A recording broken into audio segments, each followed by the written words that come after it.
There is a person you know. They don't talk much. They sit at the edge of the room. They listen more than they speak. They don't argue. They don't defend themselves. They don't compete for attention. And yet, something about them unsettles you. You can't explain it. Maybe it's the way their eyes take in everything without reacting. Maybe it's the silence they carry that feels less like emptiness and more like pressure. Most people mistake their quiet for weakness. Most people are wrong.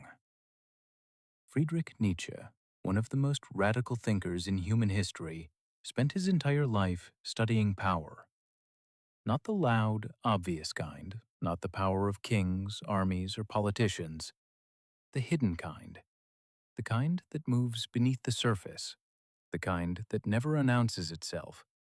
The kind that by the time you notice it, has already changed everything. And what he found was this. The quietest people in any room are almost always the most powerful. Not because they suppress themselves, not because they are shy or afraid, but because they have discovered something that most people will never understand. That silence is not the absence of strength. Silence is where strength lives. Stay with me, because what you're about to hear will change the way you see every quiet person you've ever underestimated, including yourself. We live in a world that rewards noise. From the moment we are children, we are taught that the loudest voice gets heard, that confidence means talking first, talking most, filling every silence before someone else can, that leadership sounds like volume. Social media is the perfect mirror of this belief. Every platform is an arena of performance. You shout your opinions, you broadcast your emotions, you prove your existence through constant output. And in this world, the quiet person becomes invisible, or so everyone assumes. Nietzsche saw this pattern clearly, and he despised it. In Thus Spoke Zarathustra, he described what he called the herd mentality, the instinct of the crowd to reward conformity, noise, and performance, while punishing depth, stillness, and independence. The herd needs noise because noise is social proof.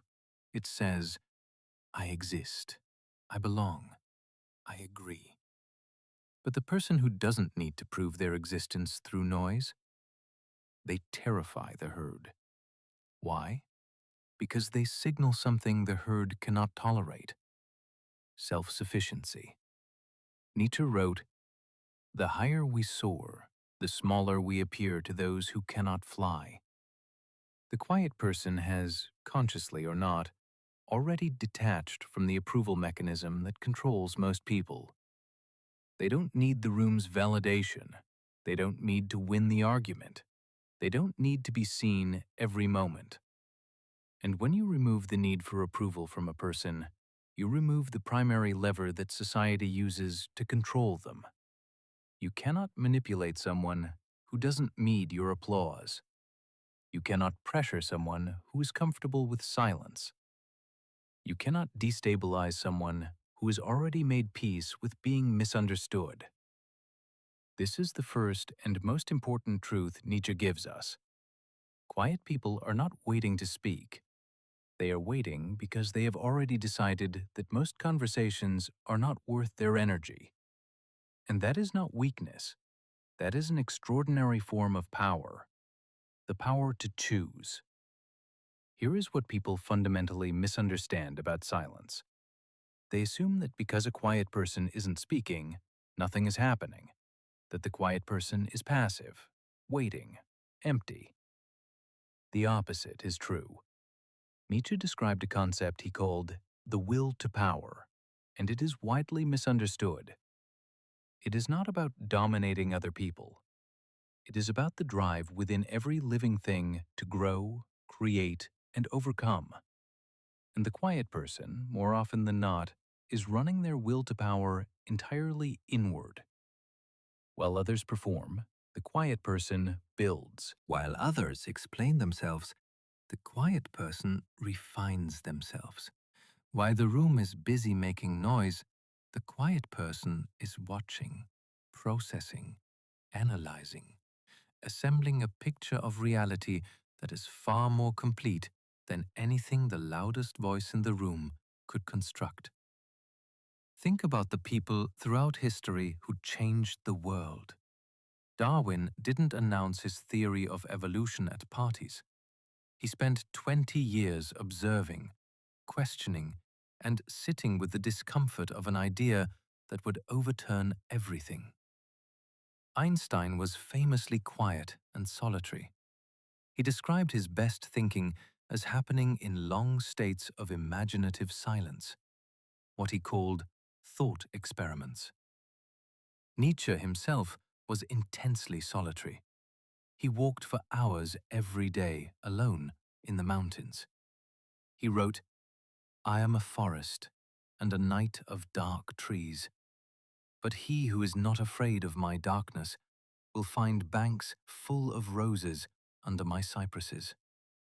The darkness was the silence. The roses were everything growing inside it. This is the second hidden truth. The quiet person's inner world is not empty. It is so full that external noise becomes an interruption, not an invitation. When you understand this, you begin to see quiet people differently. The man who says almost nothing at dinner, but whose eyes catch every micro-expression.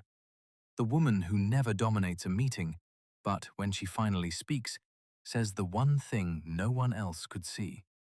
The friend who rarely texts, but when you call them at 3 a.m., already understands what you haven't said. Their silence isn't absence, it's accumulation. And that's what makes them so disarming when they finally act. Let's talk about why the quiet person makes so many people deeply uncomfortable. Nietzsche wrote about what he called ressentiment, a very specific kind of resentment. It's the feeling that arises when someone's very existence makes you aware of your own inadequacy. You feel it when you meet a person who seems completely unbothered by things that consume you. The quiet person, by simply being quiet, triggers this in people. Here's why.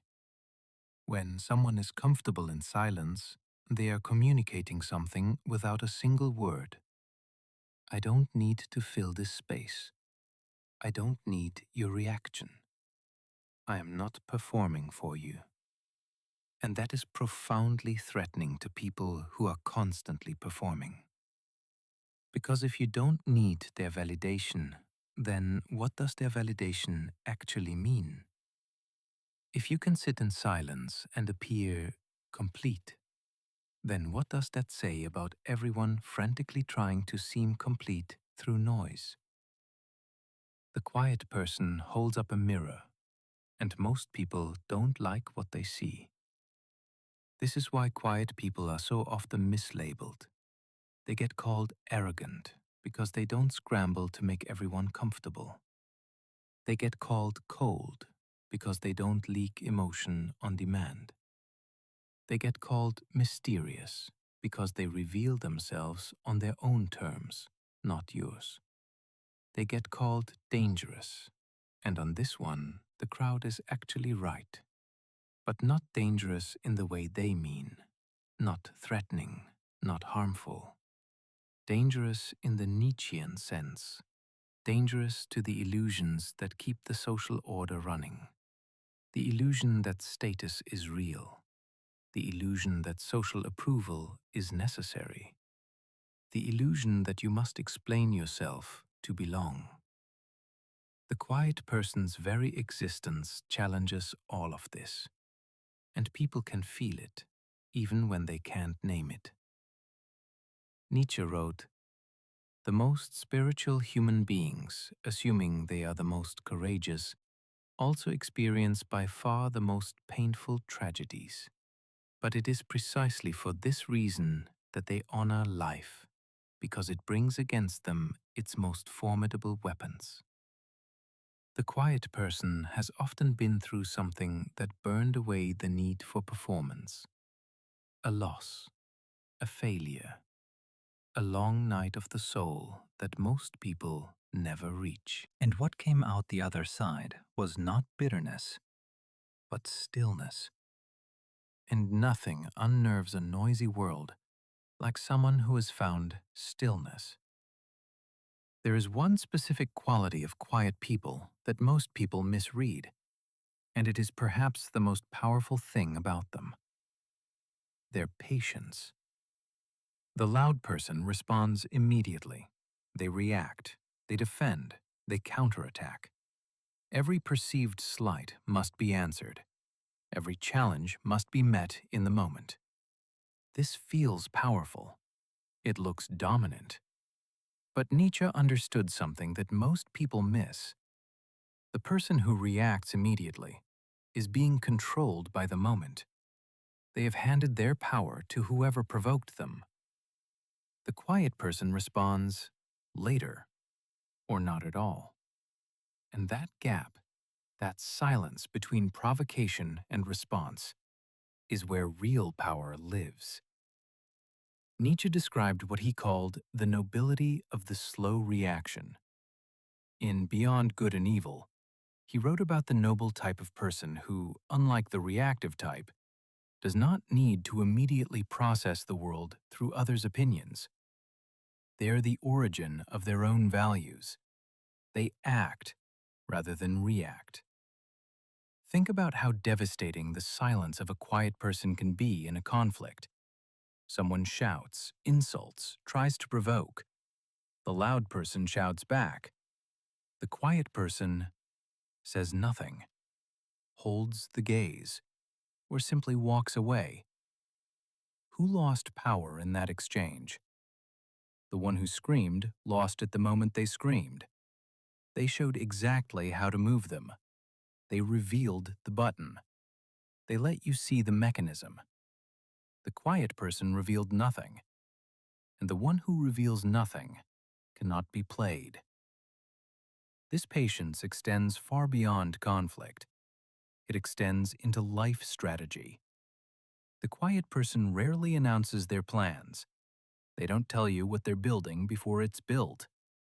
They don't seek permission or validation before they move. They simply work.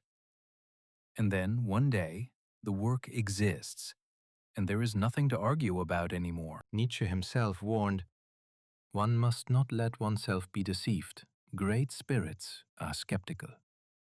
Skeptical of noise, skeptical of announcement, skeptical of performance. Because the quiet person knows something. The world doesn't reward people who talk about what they're going to do. It rewards people who do it." Now we come to the part that truly unsettles people, because there is a version of the quiet person's story that ends not in patience, but in eruption. And this is what people sense, even if they can't articulate it. Quiet people are not passive because they are weak. They are quiet because, for now, nothing is worth the expenditure of full force. Nietzsche described the concept of the revaluation of all values. The moment when a person who has absorbed the world's pressure for long enough finally decides, "I no longer accept the frame. I am building a new one." And when that happens, when the quiet person finally moves, they move with everything they've accumulated in the silence. Every observation they never voiced. Every idea they never announced. Every lesson they learned while everyone else was busy performing. History is full of these moments. The researcher who spent a decade quietly in the lab, ignored and underfunded, and then published the paper that changed the field. The entrepreneur who said almost nothing for years while building, and then appeared, seemingly from nowhere, with something no one could compete with. The person who was underestimated their entire childhood, who never argued the point, who simply built themselves into someone unrecognizable, and let the results do the talking. Nietzsche wrote, "And those who were seen dancing were thought to be insane by those who could not hear the music." The quiet person has always heard music that others couldn't. They move to a rhythm that the noisy world mistook for stillness. And when the music finally reaches its crescendo, and they begin to move fully, that is the moment the world realizes what was always there. The danger was never in the eruption. The danger was in the accumulation. So, the quiet person in your life, the one who doesn't argue, who doesn't perform, who sits in rooms and says little and sees everything. Stop trying to fill their silence for them. Stop mistaking their restraint for submission. Stop confusing their patience for confusion. Because Nietzsche's hidden truth, the one most people never find, is this: silence is not where power goes to hide. Silence is where power goes to grow. The quietest person in the room has often already won the conversation you think they're losing. They are simply waiting for the right moment to show you. Or they have decided you are not worth showing. Either way, they are not waiting for your permission. They never were. If you're watching this to the end, it means you think differently, more deeply. This is a place for those who seek understanding beyond the obvious. Subscribe, leave a like, and share your thoughts in the comments. I want to know how you see the world.